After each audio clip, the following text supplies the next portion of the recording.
Joining me today is Paul Askew, General Manager, Retailer Solutions at GE Capital Australia and New Zealand. He'll be speaking at IR's Retail Financial Services Forum 2011, which takes place on the 27th to 28th of September in Sydney. Paul, thanks for joining me today. Thank you very much, James.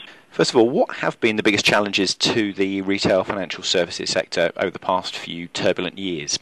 Well, I think there's a lot of different potential opinions I could give on that one. I think from my perspective, very much the initial issue was a very dramatic shift in liquidity and really the profound effect that had on funding and the environment. But it's probably all of the knock-on effects for me there. You know, what that meant globally in terms of really only strong players surviving, strong and large survivors getting through that, and really that's obviously changed the competitive environment. I think in Australia, the most obvious one effect of that was also in mortgages. Obviously that drove up the price from a mortgage perspective, but then it also saw the second tier banks consolidating and mortgage originators consolidating. So that obviously had a pretty big effect, and that's continued through.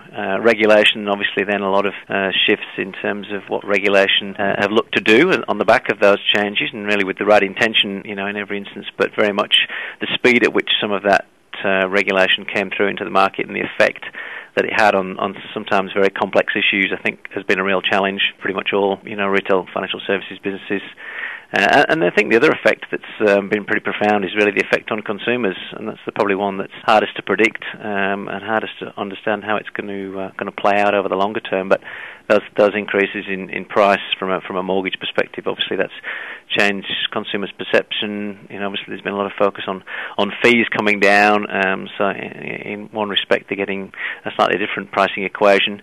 And then employment's obviously been very strong, but really it's incredibly how much that sort of cautious nature has driven up savings ratios and really dampened the demand for credit. So that's probably some of the key issues for me and the effects that they've had. And how has GE Capital been engaging its customers with a multi-channel approach?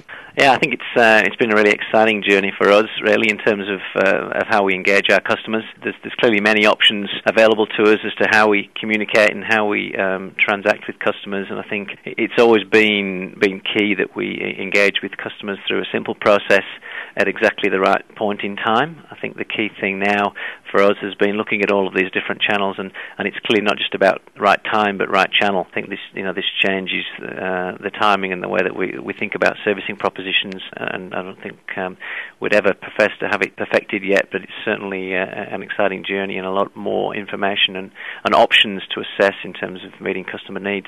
How can RFS providers integrate the multi-channel experience?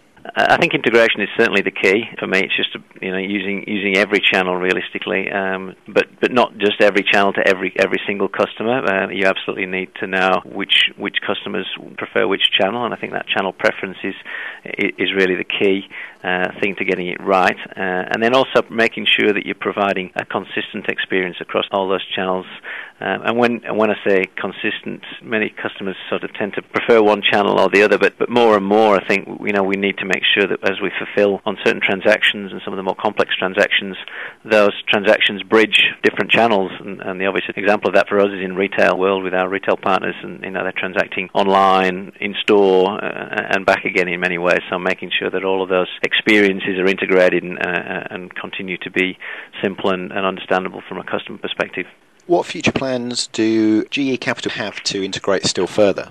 Yeah, I think it's really about continuing to develop the channel capability. That's obvious, and obviously everyone's talking about mobile, and that's clearly a focus for us. So definitely that. But I think then it does come back to the key being harmonising the processes for customers across all those channels, and from GE specifically because of our business model and the way we operate. And a lot of that is ensuring that we do that in conjunction with our retail partners as they also evolve the multi-channel approach, which really is is exciting to work with retailers, the likes of Coles and Harvey Norman, selling and offering very different retail products and obviously facing different multi-channel challenges, and that's very much about harmonising those different channels for us in partnership with them. Paul, you're speaking at IR's Retail Financial Services Forum 2011, which takes place on the 27th to 28th of September in Sydney. What key aspects will you be addressing in your presentation? I think really most of the above. I'm not going to talk too much about the global events. I think they've been talked about enough, but very much about the channels, and in particular some of the examples I think of how we integrate the channel processes and customer experiences, and probably more from a retailer and retail finance perspective, being that's where our business model focuses. Paul Askew, many thanks for your time today. Thank you very much.